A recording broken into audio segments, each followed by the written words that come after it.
Right, welcome back to the channel, and in today's video I'm going to show you a couple of options that could help you significantly improve your driving.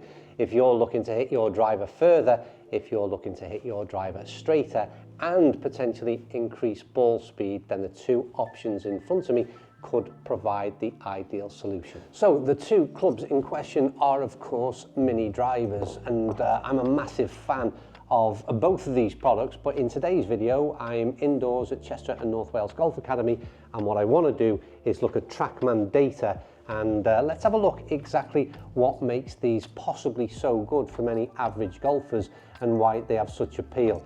Now, first of all, in terms of setup, these are both 13.5 degree heads, and they'll be set at standard. And first of all, that additional loft is a big friend of most average golfers when it comes down to that long end of the bag. So that's the first thing and first reason as to why these might solve your driving crisis.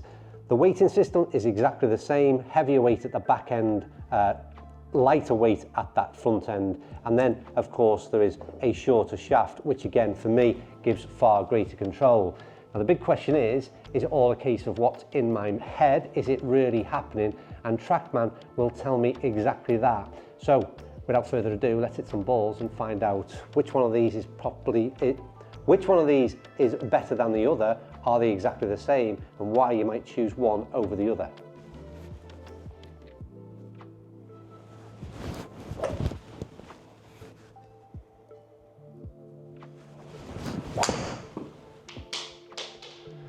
.133 ball speed, 223 carry, right down the middle, 2,500 revs of spin, 16 launch, a ball speed of 135 off a 93 club head speed, which basically means that the ratio, the performance is really good in terms of that club head speed and ball speed relationship.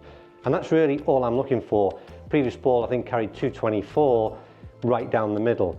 And that's what this thing does all day, every day. Well, perhaps not every day, but the main thing is it's consistent because I'm fine in the middle of that club face. I'm going to carry on collecting data with this being the tailor-made club, and let's see where we end up in terms of averages. But those last two shots that I've hit were pretty much exactly where I'd expect to be and want to be with this kind of club. But the important bit is that dispersion and control element.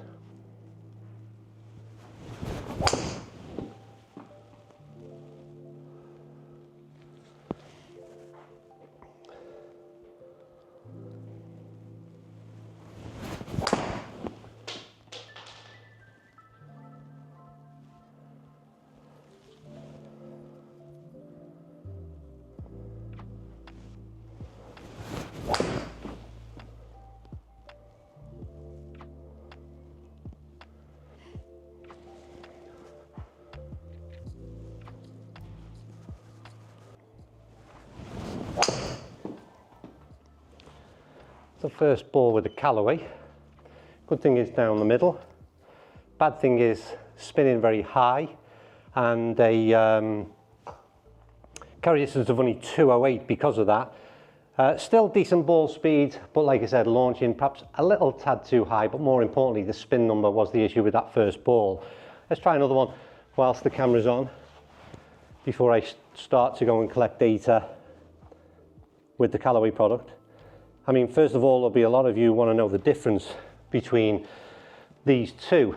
The biggest one is, for me, is the sound and feel. That's not going to be a big issue because you're all going to be interested in performance.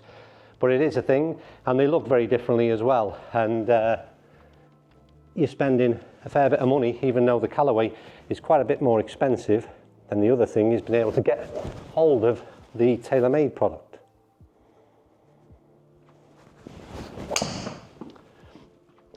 So 137, yeah, starting to creep up a little bit.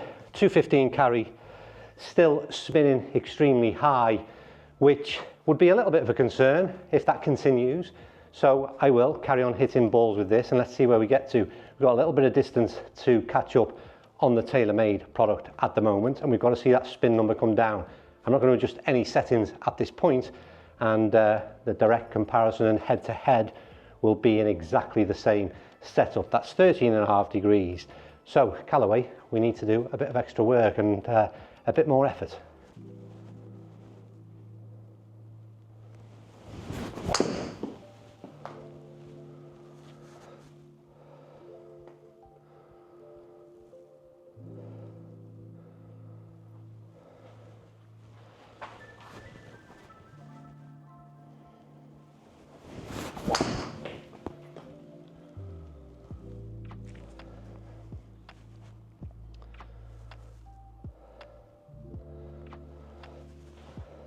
Right, so I'm pretty much finished with collecting the Callaway data, and don't go anywhere, because if you are interested in either of these two models, or just have an interest in how two clubs perform very differently, even though on paper they should be exactly the same, then stick around, because trust me, the numbers are very different between product A and product B.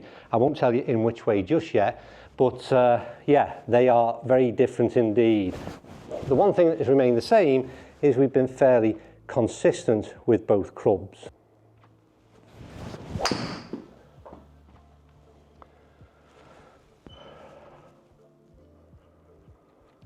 Well, we've consistently been down the middle, which is one of the things we've tried to achieve, but perhaps we're slightly failing in one other key element with the Callaway product in hand. Right, so many of you may ask, why am I doing a head-to-head with two products that have been out quite some time? And it's a good question.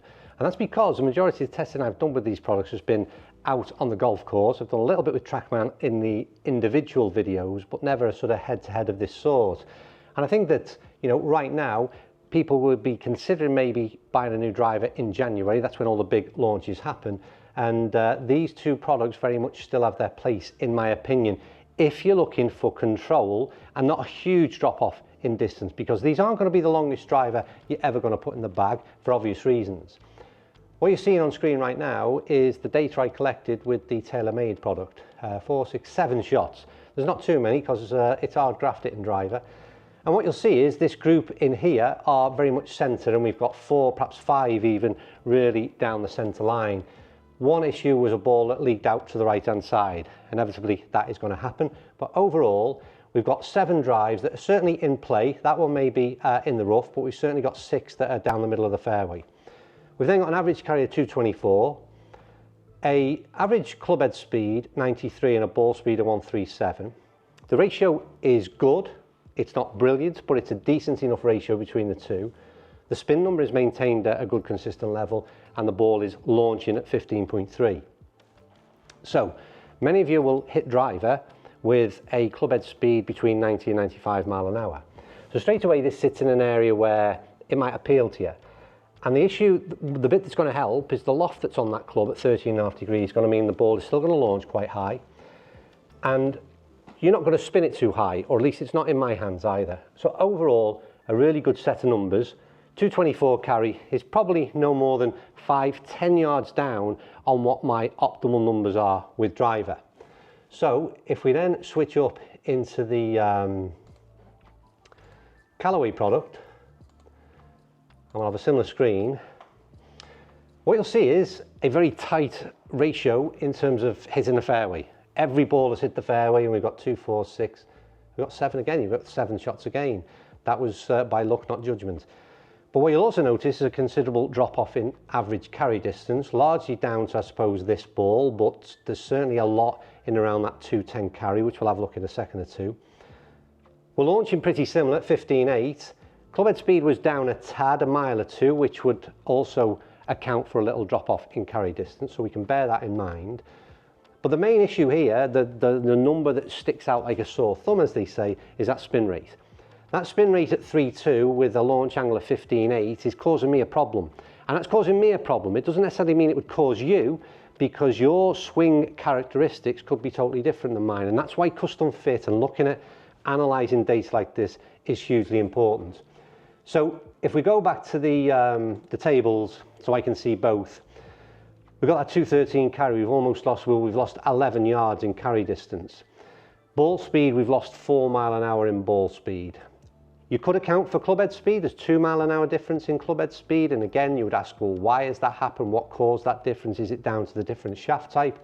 But then, like I said, you've got this alarming figure where we've got a very consistent 2.4 spin with the mini driver, the Callaway that is, and we've got a 3.2 spin, which is causing the significant difference. They launch, like I said, pretty similar. The key takeaway for this is, with some tweaks in the mini driver, we could definitely optimize performance and bring that spin number down, and hopefully find a balance that will strike a balance between all those data parameters. That's what custom fit can do, and that's what the adjustability in a driver head can do. It may also mean that we can look at shaft options as well. So the difference isn't maybe as significant as it looks as that 11-yard carry. I think in actual fact these clubs performed very, very similar indeed.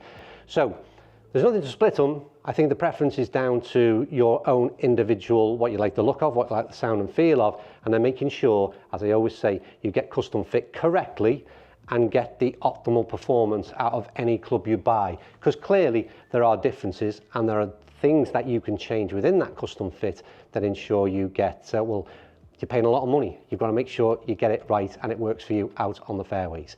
Right, that's me done. As ever, thank you for watching. Don't forget to hit that subscribe button, give me some feedback. I ask, or I don't ask rather, hit the like button. It makes a big difference to the YouTube analytics, and that would be a bit of a help for the channel. But for now, that's me done. Thanks for watching, and I will see you all soon.